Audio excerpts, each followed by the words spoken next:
यह बस्ती शहर से कुछ दूर उन गरीबों ने बनाई थी कि जिनके पास ना तो कोई अपनी जमीन और ना ही अपनी छत थी। वक्त ने जब करण और अंजलि को गुर्बत की चादर में लपेटा तो वह भी इसी बस्ती में आ बसे। उस बस्ती में छोटी मोटी किराए की दुकानें तो थी, लेकिन मजदूरों और आने जाने वाले मर्दों के लिए कोई चाय की दुकान नहीं थी। करण को ख्याल आया क्यों ना वह यहाँ पर एक चाय की दुकान खोल ले। उसने अपने 2 कमरों के कच्चे मकान के आगे छप्पर बनाकर उसे चारों तरफ से ढक दिया और कुछ कुर्सियां और मेज डालकर एक छोटा सा चाय खाना खोल लिया। होटल का सामान उसके एक पुराने दोस्त ने दे दिया था, क्योंकि वह दोनों काफी लंबे समय से अच्छे दोस्त हुआ करते थे और हर जगह पर साथ ही जाया करते थे। करण की देखा देखी में उस बस्ती में और भी चाय की दुकान खुल गई, लेकिन करण की चाय की दुकान की तो बात ही कुछ और थी, क्योंकि यहाँ चाय अंजलि खुद अपने हाथों से बनाती थी। चाय बनाने का सामान चूल्हा वगैरह घर के आंगन में था और चाय की दुकान छप्पर तले, जहाँ चाय के शौकीन ग्राहक 2 घड़ी को खाली दूध पत्ती वाली चाय और गर्मा गर्म पकोड़े और समोसे मजे से खाते थे। करण की चाय की दुकान शाम 4 बजे खुलती थी और सुबह को बंद रहती थी। अक्सर बस्ती के मजदूर शाम के समय ही वापस आते थे। वह शाम को लौटते तो करण की दुकान से होकर जाते थे। धीरे धीरे यहाँ भीड़ बढ़ने लगी, चाय की लोकप्रियता भी बढ़ने लगी। आसपास की बस्तियों के लोग भी यहाँ मजदूरी करने आते थे। इस लोकप्रियता का कारण अंजलि के हाथों से बने पकोड़े और समोसे थे, जो इस कदर स्वादिष्ट होते थे कि इधर से शहर की तरफ जाने वाले भी अपनी सवारी रोककर यह पकोड़े और समोसे खरीद कर घर ले जाते थे। इसलिए अधिक काम के कारण हमें नौकरों को काम पर रखना पड़ा। जब कमाई बढ़ गई तो करण ने दुकान की छत पक्की करवा ली और चारों दीवारें भी बनवाई, नई मेज कुर्सियां खरीद ली। अब यह चाय की दुकान नहीं होटल बन गया था। सभी बस्ती वालों की जुबान पर तो करण का चाय खाना ही चढ़ा हुआ था, लेकिन वह उसको होटल नहीं चाय की दुकान ही कहते थे। 1 साल बाद करण इस काबिल हो गया कि इसने अंजलि के लिए सोने की बाली और उसके लिए हार बनवा दिया। अब दोनों पति पत्नी की जिंदगी सुकून से गुजर रही थी कि एक दिन एक बात ने उनकी जिंदगी बदल दी। उस दिन उनके घर बरसों बाद एक खास मेहमान आया था, जो करण का दोस्त था और जिसने कभी अपने उस दोस्त पर तरस खाकर उसको चाय की दुकान खोलने के लिए कुछ पैसे और मेज कुर्सियां दी थी। वह खुद एक बड़े शहर में एक बड़े होटल का मालिक था और वह पुराना सामान जो उसके होटल के इस्तेमाल से बाहर हो गया था, उसे करण को देकर उस पर एहसान किया था। करण के उस दोस्त ने करण की पत्नी को देख रखा था। बस यह तस्वीर तो पहले दिन से ही उसके दिल पर छप गई थी, मगर उसको हासिल करने की आरजू को दिल में दबा लिया था कि अंजलि पराई औरत थी और यह पराई औरत भी उसके दोस्त की इज्जत थी। जब वह आया तो करण ने उसको अपने घर के अंदर चारपाई पर बैठाया और अपनी पत्नी से कहा कि मेरा जिगरी दोस्त बहुत दिनों बाद आया है, तुम मेरे मेहमान के लिए अच्छे से अच्छा खाना बनाओ।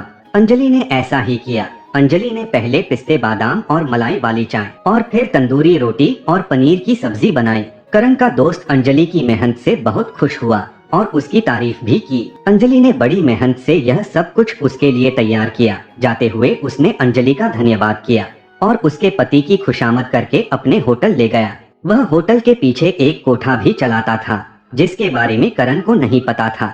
उसने देखा कि यहाँ का माहौल तो पहले जैसा नहीं रहा और काफी बदल चुका है। होटल तो सामने के हिस्से में मौजूद था, मगर पिछले हिस्से में जहाँ उसने करण को बिठाया, वहाँ अलग अलग आयु और तरह तरह की शक्लों के लोग बारी बारी खूबसूरत गिलासों में शराब पी रहे थे। करण को उसकी बदबू बहुत बुरी महसूस हुई। जैसे ही करण ने वहाँ से उठना चाहा, तो उसके दोस्त ने करण का हाथ थामकर जबरदस्ती बिठा लिया। फिर उसने किसी को इशारा किया तो एक लेडी वेटर हाथ में ट्रे थामे आ गई और गिलास करण के होठों से लगा दिया। करण ने उसको थोड़ा सा चखा, मगर उसको अच्छा ना लगा। उसके दोस्त ने कहा, तुम्हें मेरी जान की कसम है, मेरी खातिर थोड़ा सा पी लो, दुनिया के सब गमों से आजाद हो जाओगे। करण ने कहा, मेरे दोस्त, मुझे किसी तरह का कोई गम नहीं है। तभी दोस्त बोला कि प्लीज मेरे हाथ से पी लो। फिर उसने गिलास ट्रे से उठाकर उसके होठों से लगा दिया तो दोस्त की खातिर करण ने उस शराब को शहद समझकर पी लिया। थोड़ी देर में उसको नशा चढ़ने लगा और दिमाग को हल्का फुल्का महसूस किया। उसके बाद यह रोज का मामूली बन गया।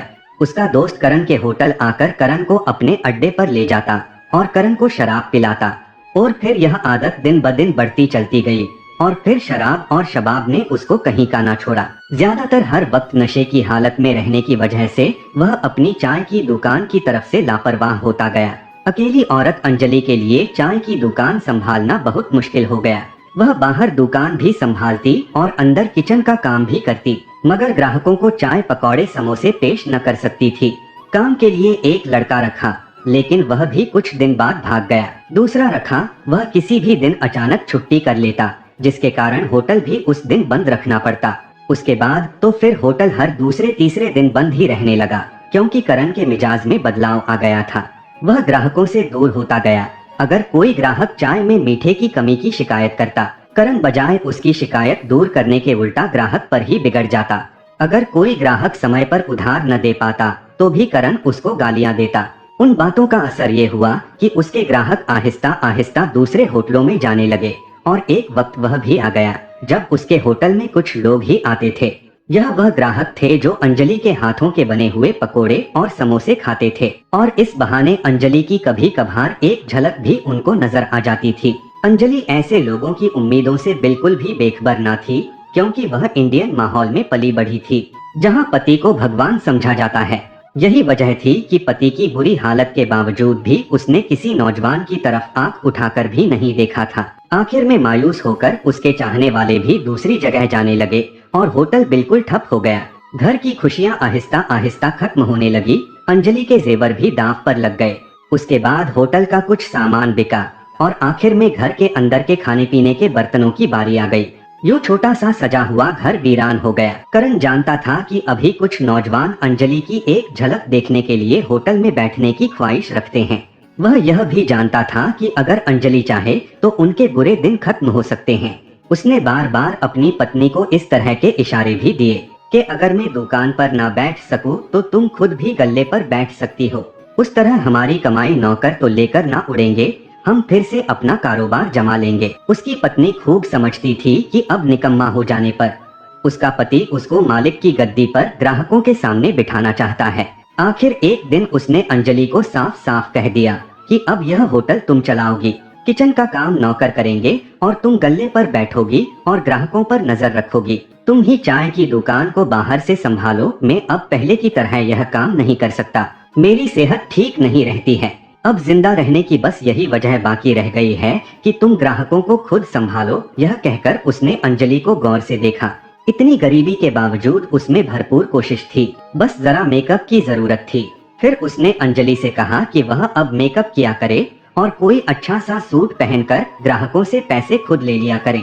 तभी अंजलि गुस्से से बोली, ऐसा तुमने सोचा भी कैसे? मैंने नहीं सोचा, मेरे दोस्त ने यह सोचा है कि गुर्बत को दूर करने के बहुत से तरीके होते हैं। उसने ही मुझको समझाया है कि मुसीबत से लड़ने का एक तरीका यह भी है कि तुम मालिक की गद्दी पर बैठ जाओ।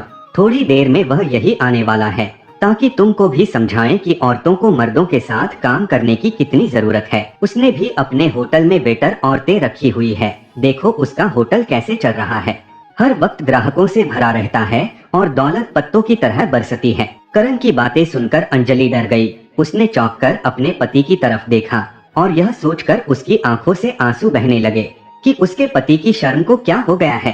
क्या वाकई नशा इंसान की सोच समझ को खत्म कर देता है? उसको सोचते हुए पाकर करण ने जोर से चिल्लाकर कहा कि तैयार हो जाओ और अच्छा सा सूट पहन लो, अभी मेरा दोस्त आने वाला है। अंजलि ने ऐसा करने से मना कर दिया तो उसका पति अंजलि पर बिगड़ गया और अंजलि के मुंह पर एक जोरदार थप्पड़ मार दिया और फिर उसे धक्का दे दिया।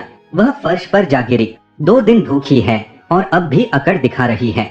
माँ बाप तेरे मर गए, अब आखिर कहाँ जाएगी? मैं अभी आता हूँ आधे घंटे में, मेरे आने से पहले हाथ मुंह धोकर तरोताजा हो जाना। यह कहकर वह कमरे से चला गया। उसके जाने के बाद अंजलि सिसकती हुई उठी। उसने फैसला कर लिया कि वह मर जाएगी, लेकिन किसी कीमत पर गैर मर्दों का निशाना नहीं बनेगी, वरना कल तक जो उसके हाथ की बनी चाय और पकौड़े के आशिक थे, उसके आशिक ग्राहक बनकर आने लगेंगे। उसने चाय की दुकान में भागते दौड़ते चूहों के लिए लाई गई जहरीली गोलियां उठाकर खा ली। खाली पेट में इतनी सारी गोलियों ने तेजी से काम दिखाया। तकलीफ बढ़ने लगी जो उसकी बर्दाश्त से बाहर थी। उसका जी चाहा कि वह बाहर भागकर किसी को बता दे कि उसने जहर खा लिया है, ताकि कोई उसको अस्पताल ले जाए और उसकी जान बचा ले। उसने उठकर बाहर जाने की कोशिश की, मगर दरवाजे की दहलीज पर ही गिर गई।